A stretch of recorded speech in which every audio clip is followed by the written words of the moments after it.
지난주 토요일 오후 우리 동네 축구장에서 벌어진 일입니다. 평소 건강하다고 자부하던 50대 중반의 이철민 씨가 갑자기 쓰러졌습니다. 동료들이 급히 병원으로 옮겼지만 심근경색이었어요. 의식을 잃고 쓰러진 그 순간 주변 사람들은 모두 당황했습니다. 이철민, 나는 술도 안 마시고 담배도 안 피우는데 왜 이런 일이? 응급실에서 깨어난 이철민 씨가 한 첫 마디였습니다. 하지만 자세히 들여다보니 이철민 씨에게는 눈에 보이지 않는 5가지 치명적인 습관이 숨어 있었습니다. 겉으로는 건강해 보였지만 말이죠. 술도 담배도 하지 않으니까 건강하다고 생각했던 거예요. 여러분, 충격적인 사실 하나 알려드릴게요. 최신 통계에 따르면 한국 남성의 평균 수명이 여성보다 무려 4년이나 짧습니다. 남성이 86.7세, 여성이 90.7세예요. 더 놀라운 건 이 차이가 계속 벌어지고 있다는 겁니다. 10년 전만 해도 3년 차이였는데 지금은 4년으로 늘었어요. 세계적으로 봐도 마찬가지입니다. 거의 모든 나라에서 남성이 여성보다 짧게 삽니다. 이게 과연 타고난 운명일까요? 절대 그렇지 않습니다. 바로 우리가 매일 반복하는 생활 습관 때문이에요. 많은 분들이 이걸 그냥 운명이라고 받아들이시는데 절대 그렇지 않아요. 오늘 제가 들려드릴 이야기는 바로 이런 숨겨진 살인자들에 관한 것입니다. 여러분이 매일 하고 있는 아주 사소한 습관들이 어떻게 생명을 갉아먹고 있는지 말이죠. 저는 지난 20년간 수많은 환자분들을 진료하면서 한 가지 확실한 사실을 깨달았습니다. 갑작스럽게 쓰러지는 분들에게는 반드시 공통점이 있다는 거예요. 겉으로는 멀쩡해 보이지만 작은 신호들을 무시하고 살아왔다는 점이죠. 이 내용이 도움이 되신다면 좋아요 버튼 꾹 눌러주시고요. 구독과 알림 설정까지 해주시면 앞으로 더 유용한 건강 정보들을 가장 먼저 받아보실 수 있습니다. 다음 사연도 가장 먼저 만나보실 수 있고요. 여러분의 소중한 생명을 지키는 일에 함께해 주세요. 그럼 지금부터 남성의 수명을 갉아먹는 5가지 습관을 하나씩 파헤쳐 보겠습니다. 순서는 위험한 정도에 따라 5번째부터 첫 번째까지 말씀드릴게요. 5번째로 위험한 습관은 바로 잘못된 식습관입니다. 특히 가공식품에 중독된 식생활이죠. 제가 상담하고 있는 환자분 중에 김정호 씨라는 분이 계십니다. 50대 초반의 중소기업 부장님인데 아침은 편의점 도시락, 점심은 배달치킨이나 중국 음식, 저녁은 컵라면이나 냉동식품으로 때우는 생활을 4년째 하고 계셨어요. 주말에도 마찬가지였습니다. 김정호 선생님, 집에 가면 애들은 학원 가고 없고 아내는 늦게 들어와서 혼자 먹게 되더라고요. 그냥 간편한 걸로 때우는 게 편해서요. 김정호 씨뿐만 아니라 요즘 중년 남성분들 대부분이 이런 식습관을 가지고 계세요. 편의점 음식, 배달 음식, 인스턴트 식품으로 끼니를 때우는 거죠. 바쁘니까, 혼자 먹기 귀찮으니까 하는 이유로 말이에요. 하지만 이런 식습관이 얼마나 무서운지 아십니까? 가공식품에는 나트륨이 하루 권장량의 2배에서 3배까지 들어 있습니다. 세계보건기구에서 권장하는 하루 나트륨 섭취량은 2000mg인데 편의점 도시락 하나만 먹어도 1500mg을 넘어요. 여기에 국물까지 다 마시면 하루 권장량을 훌쩍 넘어버리는 거죠. 이 나트륨이 혈관을 조여서 고혈압을 일으킵니다. 처음에는 아무 증상이 없어서 모르고 지내지만 10년, 20년 쌓이다 보면 결국 심장과 뇌혈관 질환으로 이어지는 거예요. 이철민 씨가 쓰러진 것도 바로 이런 이유였습니다. 더 무서운 건 방부제와 인공 첨가물입니다. 색깔을 예쁘게 만드는 착색료, 맛을 강하게 만드는 조미료, 오래 보관하게 하는 방부제. 이런 화학 물질들이 몸속에 쌓이면서 간 기능을 떨어뜨리고 면역력을 약화시킵니다. 김정호 씨도 검사해 보니 간 수치가 정상의 2배가 넘었어요. 술을 전혀 마시지 않는데도 말이죠. 지방간도 심했고 콜레스테롤 수치도 위험 수준이었습니다. 또 하나 놓치기 쉬운 게 있어요. 바로 당분입니다. 가공식품에는 보이지 않는 설탕이 엄청나게 많이 들어 있어요. 달콤하지 않은 음식에도 말이죠. 이런 숨겨진 당분이 혈당을 급격히 올렸다 내렸다 하면서 췌장을 혹사시킵니다. 결국 당뇨병으로 이어지는 거예요. 그럼 어떻게 해야 할까요?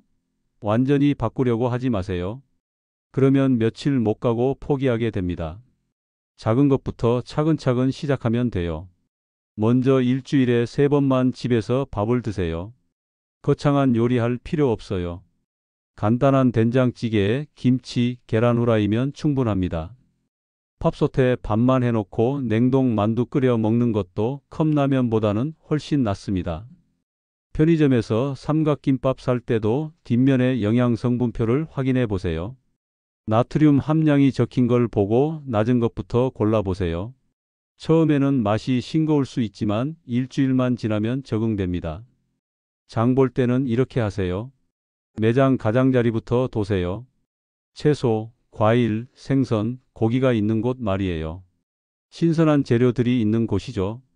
가운데 진열된 가공식품 코너는 정말 필요한 것만 집으세요. 요리가 어렵다면 간단한 한 가지만 기억하세요. 물에 끓이고 소금 조금만 넣으면 되는 요리들이요. 계란찜, 미역국, 콩나물국, 두부김치 같은 것들 말입니다. 재료를 물에 넣고 끓이기만 하면 되니까 누구나 할 수 있어요. 김정호 씨는 이렇게 바꾼 지 석 달 만에 간 수치가 정상으로 돌아왔습니다. 혈압도 10 이상 떨어졌고 체중도 5kg이 빠졌어요. 무엇보다 아침에 일어나는 게 한결 수월해졌다고 하더군요. 네 번째로 위험한 습관은 스트레스 관리 실패입니다. 박상훈 씨는 50대 후반의 택시기사입니다. 하루 12시간씩 운전하면서 교통체증, 까다로운 손님, 생계 걱정, 육아 상승까지 겹치다 보니 만성 스트레스에 시달리고 계셨어요. 집에 와서도 가족 걱정, 자녀 교육비 걱정으로 머리가 복잡했습니다. 박상훈 스트레스야 누구나 받는 거 아닌가요? 그냥 참고 살아야죠. 내가 힘들다고 세상이 바뀌는 것도 아니고. 박상훈 씨처럼 생각하시는 분들이 정말 많아요. 특히 우리나라 중년 남성들은 스트레스를 그냥 참고 견뎌야 하는 것으로 여기는 경우가 많습니다. 하지만 이런 생각이 얼마나 위험한지 아십니까? 만성 스트레스가 얼마나 치명적인지 말씀드릴게요. 최근 연구에 따르면 지속적인 스트레스가 우리 몸의 텔로미어라는 부분을 손상시킵니다. 텔로미어는 염색체 끝에 있는 보호막 같은 건데 마치 신발끈 끝에 플라스틱 캡 같은 역할을 해요. 이게 짧아질수록 노화가 빨라지고 수명이 단축돼요. 실제로 어린 시절부터 스트레스를 많이 받은 사람들의 텔로미어를 조사해 보니 그렇지 않은 사람들보다 현저히 짧았다는 연구 결과가 있습니다. 스트레스가 몸속에서 일종의 녹을 만들어서 세포를 늙게 만드는 거예요. 스트레스를 받으면 코르티솔이라는 호르몬이 계속 분비됩니다. 이 호르몬은 원래 위험한 상황에서 몸을 보호하려고 나오는 건데 만성적으로 분비되면 독이 됩니다. 혈압을 올리고 혈당을 높이고 면역력을 떨어뜨려요. 또한 뱃살이 찌게 만들고 불면증을 일으키기도 합니다. 박상훈 씨도 검사해 보니 당뇨 전 단계까지 와 있었습니다. 술도 안 마시고 단 것도 별로 안 먹는데 혈당이 높았어요. 스트레스 때문에 코르티솔이 계속 나와서 혈당 조절이 안 되고 있던 거죠. 더 무서운 건 스트레스가 혈관에 미치는 영향입니다. 만성 스트레스는 혈관 내벽에 상처를 내고 염증을 일으킵니다. 여기에 나쁜 콜레스테롤이 쌓여서 동맥경화가 진행되는 거예요. 박상훈 씨도 목혈관 초음파를 해보니 혈관벽이 두꺼워져 있었습니다. 그럼 어떻게 스트레스를 관리해야 할까요? 스트레스를 아예 없앨 수는 없어요. 하지만 관리하는 방법은 있습니다. 첫 번째, 하루 5분 심호흡하세요. 운전 중 신호 대기할 때 4박자로 들이쉬고 8박자로 내쉬세요. 배를 부풀렸다 줄였다 하면서 말이에요. 이것만으로도 자율신경이 안정되고 혈압이 내려갑니다. 처음에는 어색하지만 일주일만 해보세요. 확실히 달라져요. 두 번째, 스트레스 일기를 써보세요. 무엇이 스트레스인지 정확히 알아야 대처할 수 있어요. 스마트폰 메모장에 간단히 적기만 해도 됩니다. 오늘 뭐 때문에 화났나? 어떤 일이 가장 스트레스였나 이런 식으로요. 글로 써보면 객관적으로 보게 되고 해결책도 떠오르게 됩니다. 세 번째, 운전 중 음악을 바꿔보세요. 트로트나 댄스 음악 대신 클래식이나 자연의 소리로요. 박상훈 씨는 새소리, 바다 소리 들으면서 운전하기 시작했는데 같은 교통체증이라도 스트레스가 절반으로 줄었다고 하더군요. 음악이 뇌파를 바꿔서 마음을 안정시키는 거예요. 네 번째, 주말에는 완전히 다른 일을 하세요. 평일에 머리를 많이 쓰셨다면 주말에는 몸을 움직이는 일을, 평일에 몸을 많이 썼다면 주말에는 책을 읽거나 영화를 보세요. 박상훈 씨는 동네 텃밭에서 채소를 기르기 시작했어요. 흙을 만지고 식물을 돌보는 것만으로도 스트레스가 많이 줄었다고 합니다. 다섯 번째, 말할 사람을 만드세요. 혼자 끙끙 앓지 말고 누군가에게 털어놓으세요. 가족이든 친구든 상관없어요. 말로 표현하는 것만으로도 스트레스가 반으로 줄어듭니다. 박상훈 씨는 이런 방법들을 실천한 지 반년 만에 혈압이 정상으로 돌아왔고 혈당도 많이 개선되었습니다. 무엇보다 잠을 잘 자게 되었다고 하더군요. 세 번째로 위험한 습관은 건강검진 회피입니다. 제가 아는 최영수 씨는 60대 초반인데 10년 넘게 건강검진을 받지 않았어요. 국가에서 무료로 해주는 건강검진 통지서가 와도 그냥 버렸습니다. 최영수 아픈 데도 없는데 괜히 병원 가서 병 만들고 싶지 않아요. 한번 걸리면 계속 다녀야 하잖아요. 최영수 씨처럼 생각하시는 분들이 정말 많아요. 특히 우리나라 남성들은 병원 가는 걸 굉장히 꺼려 하시죠. 아프지도 않은데 왜 가냐, 병원 가면 병 생긴다, 이런 식으로 생각하세요. 하지만 작년에 최영수 씨에게 변화가 생겼습니다. 갑자기 배가 아파서 참다가 도저히 안 되겠어서 응급실에 갔는데 대장암 3기로 진단받은 거예요. 만약 정기검진을 받았다면 일기에 발견해서 완치할 수 있었을 텐데 말이죠. 한국 남성들의 건강검진 수검률을 보면 정말 심각합니다. 전체적으로는 70% 정도인데 여성보다 10%나 낮아요. 특히 자영업자나 일용직 근로자들은 더 낮습니다. 바쁘다는 이유, 돈이 든다는 이유로 미루다가 결국 놓치는 거예요. 조기 발견이 얼마나 중요한지 수치로 보면 정말 놀랍니다. 대장암의 경우 일기에 발견하면 생존율이 90%가 넘어요. 하지만 3기로 넘어가면 10%대로 뚝 떨어집니다. 같은 병이라도 언제 발견하느냐에 따라 운명이 갈리는 거예요. 위암도 마찬가지입니다. 조기에 발견하면 95% 이상 완치되지만 늦게 발견하면 치료가 훨씬 어려워져요. 폐암은 더 심각합니다. 일기에 발견하면 50% 이상 완치되지만 늦게 발견하면 몇 퍼센트로 떨어져요. 심지어 고혈압이나 당뇨병 같은 만성질환도 조기에 발견해서 관리하면 합병증을 막을 수 있어요.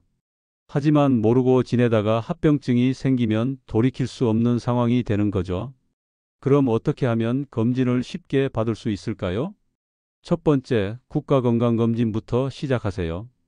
2년에 한 번 완전 무료로 받을 수 있어요. 직장인이라면 회사에서 알아서 해주고 지역가입자라면 우편으로 통지서가 옵니다. 이것만 받아도 기본적인 검사는 다 할 수 있어요. 두 번째, 검진 병원을 미리 알아보세요. 집 근처나 직장 근처에서 토요일에도 하는 곳을 찾아두면 좋습니다. 인터넷으로 예약도 가능하고 대기 시간도 미리 확인할 수 있어요. 요즘은 검진 전용 센터들이 많아서 일반 병원보다 훨씬 빠르고 편리합니다. 세 번째, 가족력을 체크하세요. 부모님이나 형제가 앓았던 병이 있다면 그 부분을 더 자세히 검사 받으세요. 추가 비용이 들어도 생명과 바꿀 수는 없잖아요. 예를 들어 아버지가 대장암이었다면 대장 내시경을 더 자주 받는 식으로요. 네 번째, 검진 결과를 꼼꼼히 보세요. 정상 범위라고 해서 안심하지 말고 작년과 비교해서 수치가 어떻게 변했는지 확인하세요. 정상 범위 안에서도 계속 올라가고 있다면 주의해야 합니다. 다섯 번째, 이상 소견이 나와도 무조건 나쁜 것은 아니에요. 조기에 발견했다는 것은 오히려 다행인 거죠. 겁내지 말고 정확한 검사를 받아보세요. 최영수 씨는 지금 항암 치료를 받고 계시는데 조기에만 발견했어도 하는 후회를 매일 하고 계십니다. 여러분은 그런 후회하지 마시고 지금이라도 검진 예약부터 해보세요. 두 번째로 위험한 습관은 과도한 음주입니다. 이번에는 조민철 씨 이야기입니다. 50대 중반의 회사원인데 매일 소주 한 병씩 15년째 마시고 계셨어요. 회식이 있는 날에는 더 마시고 주말에도 맥주 몇 캔은 기본이었습니다. 조민철 스트레스 해소용이에요. 술 마시고 자야 잠이 와요. 안 마시면 밤새 뒤척이거든요. 조민철 씨 같은 분들 정말 많아요. 한국 남성들의 음주량은 세계에서도 손꼽힐 정도로 높습니다. 특히 중년 남성들은 거의 매일 마시는 분들이 많아요. 스트레스 해소, 인간관계, 잠들기 위해서 등등 이유는 다양하지만 결과는 똑같아요. 하지만 조민철 씨가 모르고 있던 사실이 있어요. 매일 마시는 술이 간만 망가뜨리는 게 아니라 뇌도 망가뜨리고 있다는 겁니다. 알코올이 뇌에 들어가면 뇌세포를 직접 파괴합니다. 특히 기억을 담당하는 해마 부분과 판단력을 담당하는 전두엽이 손상되면서 건망증이 심해지고 집중력이 떨어져요. 나중에는 치매 위험까지 높아집니다. 실제로 하루 2잔 이상 꾸준히 마시는 사람들의 뇌를 촬영해 보면 그렇지 않은 사람들보다 뇌 부피가 작다는 연구 결과가 있어요. 뇌가 쪼그라든 거죠. 이런 변화는 되돌릴 수 없습니다. 더 무서운 건 수면의 질이 떨어진다는 겁니다. 술을 마시면 잠이 잘 오는 것 같지만 실제로는 깊은 잠을 못 자게 됩니다. 알코올이 렘수면을 방해해서 뇌가 제대로 쉬지 못하는 거예요. 그래서 아침에 일어나도 피곤하고 낮에 집중력이 떨어지는 겁니다. 간은 말할 것도 없겠죠. 조민철 씨의 간 수치는 정상의 3배가 넘었어요. 지방간도 심했고 간경화 직전 단계까지 와 있었습니다. 간은 다행히 재생이 되는 장기이지만 한계가 있어요. 너무 오래 혹사당하면 결국 포기하게 됩니다. 또 하나 놓치기 쉬운 게 있어요. 바로 수면 무호흡증입니다. 술을 마시면 목 주변 근육이 이완되면서 숨길이 막히기 쉬워져요. 자다가 숨이 멈춰서 깨는 일이 반복되면 심장에 엄청난 부담이 갑니다. 조민철 씨도 검사해 보니 간 수치는 물론이고 기억력 테스트에서 또래보다 10년은 늙은 결과가 나왔습니다. 혈압도 높았고 수면 무호흡증도 있었어요. 그럼 어떻게 술을 줄일 수 있을까요? 갑자기 끊으려고 하면 실패하기 쉬워요. 점진적으로 줄여나가는 게 좋습니다. 첫 번째, 휴관일을 정하세요. 일주일에 이틀은 절대 안 마시는 날을 만드세요. 간이 회복할 시간을 줘야 합니다. 처음에는 월요일, 화요일부터 시작해 보세요. 주말이 어려우면 평일부터요. 두 번째, 술 대신 다른 음료를 준비하세요. 탄산수에 레몬 넣은 것, 무알코올 맥주, 따뜻한 차 같은 걸로요. 입이 심심하다는 이유로 술을 찾는 분들이 많거든요. 습관적으로 뭔가 마시고 싶을 때 대체제가 있어야 해요. 세 번째, 술자리 패턴을 바꿔보세요. 회식이 있어도 1차만 참석하고 빠지세요. 늦은 시간까지 마시는 게 문제거든요. 2차, 3차 가면서 양이 늘어나니까요. 처음에는 눈치가 보이겠지만 건강을 위해서라고 당당하게 말하세요. 네 번째, 잠들기 전 루틴을 바꿔보세요.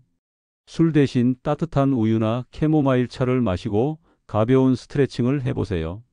독서를 하거나 명상을 해도 좋아요. 처음에는 잠이 안 올 수 있지만 일주일만 참으면 자연스럽게 잠들 수 있게 됩니다. 다섯 번째, 술 마시는 이유를 정확히 파악하세요. 스트레스 때문인지 습관 때문인지 잠들기 위해서인지 알아야 대안을 찾을 수 있어요. 스트레스가 문제라면 다른 해소법을 찾고 습관이 문제라면 다른 습관으로 바꾸는 식으로요. 조민철 씨는 이렇게 바꾼 지 반년 만에 간 수치가 정상으로 돌아왔고 기억력도 눈에 띄게 좋아졌다고 합니다. 무엇보다 아침에 개운하게 일어나는 기분이 너무 좋다고 하더군요. 드디어 첫 번째, 가장 위험한 습관을 말씀드릴 차례입니다. 이건 정말 충격적인 사실인데요. 바로 운동 부족, 즉 앉아만 있는 생활입니다. 최근 연구 결과에 따르면 하루 8시간 이상 앉아서 생활하는 것이 흡연보다 더 위험하다고 합니다. 흡연보다 더 많은 사람을 죽음으로 이끌고 있다는 뜻이에요. 이게 바로 충격적인 첫 번째 습관입니다. 제가 진료하는 환자 중에 윤태식 씨가 있습니다. 50대 초반의 사무직 근로자인데 하루 10시간씩 컴퓨터 앞에만 앉아 계셨어요. 출근해서 퇴근할 때까지 의자에서 일어날 일이 거의 없었습니다. 윤태식 아침에 출근해서 저녁까지 의자에서 일어날 일이 없어요. 화장실 갈 때 빼고는요. 점심도 배달시켜서 자리에서 먹고 회의도 화상으로 하니까. 윤태식 씨뿐만 아니라 요즘 직장인들 대부분이 이런 생활을 하고 계세요. 코로나 이후로 재택근무가 늘어나면서 더 심해졌어요. 집에서도 하루 종일 컴퓨터 앞에 앉아 있는 거죠. 하지만 이런 생활이 얼마나 치명적인지 아십니까? 오래 앉아 있으면 다리 혈관에 피가 고여서 혈전이 생깁니다. 이 혈전이 혈류를 타고 심장이나 폐로 가면 생명이 위험해져요. 실제로 젊은 사람도 오래 앉아 있다가 갑자기 쓰러지는 경우가 있습니다. 또한 근육이 사용되지 않으면 인슐린 저항성이 생겨서 당뇨병 위험이 급격히 높아집니다. 근육이 포도당을 흡수하지 못하니까 혈당이 계속 높아지는 거예요. 윤태식 씨도 검사해 보니 당뇨 직전 단계까지 와 있었어요. 더 무서운 건 뇌 기능 저하입니다. 운동을 안 하면 뇌로 가는 혈류량이 줄어들어서 기억력과 집중력이 떨어져요. 치매 위험도 2배 이상 높아집니다. 뇌도 근육처럼 쓰지 않으면 퇴화하는 거예요. 심장도 마찬가지입니다. 심장은 근육인데 운동을 안 하면 심장 근육이 약해져요. 같은 일을 해도 더 빨리 뛰게 되고 조금만 움직여도 숨이 차게 됩니다. 뼈도 문제가 됩니다. 중력을 받지 않고 자극이 없으면 뼈가 약해져요. 골다공증이 생기고 넘어지면 쉽게 부러지게 됩니다. 특히 남성들은 골다공증을 모르고 지내는 경우가 많아서 더 위험해요. 윤태식 씨의 경우 근육량도 현저히 줄어 있었어요. 또래 평균보다 10%나 적었습니다. 근육이 줄어들면 기초 대사량이 떨어져서 같은 양을 먹어도 살이 찌게 돼요. 그럼 어떻게 해야 할까요? 헬스장에 등록할 필요 없어요. 일상 속에서 할 수 있는 간단한 방법들이 있습니다. 첫 번째, 매 시간마다 3분씩 일어나서 움직이세요. 스마트폰 알람을 맞춰두고 시간이 되면 화장실에 가거나 물을 마시러 가세요. 멀리 갈 필요도 없어요. 제자리에서 발을 까딱까딱 하는 것만으로도 혈액순환에 도움이 됩니다. 두 번째, 계단을 이용하세요. 엘리베이터 대신 계단으로 올라가는 것만으로도 심장 건강에 큰 도움이 됩니다. 처음에는 숨이 차겠지만 며칠만 하면 적응돼요. 2층, 3층부터 시작해서 점차 늘려가세요. 세 번째, 앉아서 할 수 있는 운동을 하세요. 발목 돌리기, 어깨 으쓱하기, 목 스트레칭, 허리 돌리기 같은 것들이요. 일하면서도 할 수 있어요. 아무도 모르게 말이죠. 네 번째, 점심시간에는 꼭 산책하세요. 15분만 걸어도 오후 컨디션이 완전히 달라집니다. 식후에 걷는 것은 혈당 조절에도 아주 좋아요. 밥 먹고 바로 앉아 있으면 혈당이 급격히 올라가거든요. 다섯 번째, 주말에는 의식적으로 몸을 움직이세요. 등산이나 자전거 타기가 아니라도 마트에서 장보기, 집 청소하기, 세차하기만 해도 운동이 됩니다. 중요한 건 앉아있지 않는 거예요. 여섯 번째, 서서 일할 수 있는 환경을 만들어 보세요. 높은 책상이나 스탠딩 데스크를 이용해서 서서 일하는 시간을 늘려보세요. 처음에는 다리가 아프겠지만 점차 늘려가면 됩니다. 일곱 번째, 대중교통을 이용할 때도 한 정거장 일찍 내려서 걸어보세요. 하루 10분이라도 더 걷는 게 중요해요. 작은 변화가 쌓이면 큰 차이가 됩니다. 윤태식 씨는 이렇게 바꾼 지 석 달 만에 혈당이 정상으로 돌아왔고 체중도 5kg이 빠졌습니다. 무엇보다 업무 집중력이 훨씬 좋아졌다고 하더군요. 오후에 졸리던 것도 없어졌고 저녁에 피곤함도 덜하다고 합니다. 여덟 번째, 가족과 함께 하는 활동을 늘려보세요. 아이들과 공 던지기, 배우자와 산책하기, 반려동물 산책시키기 같은 거요. 혼자 하는 운동은 작심삼일로 끝나기 쉽지만 가족과 함께 하면 오래 지속할 수 있어요. 9번째, 운동 앱을 활용해 보세요. 하루 걸음수를 체크하거나 간단한 홈트레이닝 영상을 따라해 보는 거예요. 숫자로 확인하면 동기부여가 됩니다. 10번째, 작은 목표부터 세우세요. 처음부터 마라톤을 목표로 하면 포기하기 쉬워요. 하루 10분 걷기, 일주일에 3번 계단 이용하기 같은 작은 목표부터 시작하세요. 지금까지 남성의 수명을 단축시키는 5가지 습관에 대해 말씀드렸습니다. 5번째는 잘못된 식습관, 특히 가공식품 중독이었습니다. 편의점 음식과 배달 음식 대신 간단한 집밥으로 바꾸는 것만으로도 큰 변화를 만들 수 있어요. 4번째는 스트레스 관리 실패였습니다. 스트레스를 그냥 참는 것이 아니라 적극적으로 관리해야 합니다. 심호흡, 음악, 취미 활동으로 스트레스를 줄여보세요. 3번째는 건강검진 회피였습니다. 2년에 한 번씩 하는 국가건강검진만 받아도 많은 병을 조기에 발견할 수 있어요. 미루지 말고 오늘 당장 예약해 보세요. 2번째는 과도한 음주였습니다. 매일 마시는 습관을 휴관일을 두는 것부터 시작해서 점차 줄여나가세요. 술 대신 다른 음료로 대체하는 것도 좋은 방법입니다. 그리고 첫 번째, 가장 치명적인 습관은 운동 부족, 앉아만 있는 생활이었습니다. 흡연보다 더 위험하다는 충격적인 사실이죠. 매 시간 3분씩 일어나서 움직이는 것부터 시작해 보세요. 이 모든 것들은 특별한 병이나 유전이 아니라 일상 속에서 누구나 하고 있는 평범한 행동들입니다. 하지만 이런 작은 습관들이 쌓여서 10년, 20년 후에 생명을 좌우하는 큰 차이를 만들어내는 거예요. 중요한 건 완벽하게 바꾸려고 하지 않는 것입니다. 하나씩 천천히 바꿔가면 돼요. 오늘부터 하나만 선택해서 실천해 보세요. 가공식품 대신 찐밥 한 끼, 술 대신 차 한 잔, 엘리베이터 대신 계단 이용하기, 스마트폰 대신 심호흡 5분, 미뤄둔 건강검진 예약하기. 이런 작은 변화 하나하나가 여러분의 남은 인생을 완전히 바꿀 것입니다. 건강한 노후, 행복한 장수는 바로 오늘 이 순간부터 시작됩니다. 여러분 한 분 한 분이 건강하게 오래 사시길 진심으로 바랍니다. 오늘부터 작은 변화를 시작해 보세요. 분명히 달라질 거예요.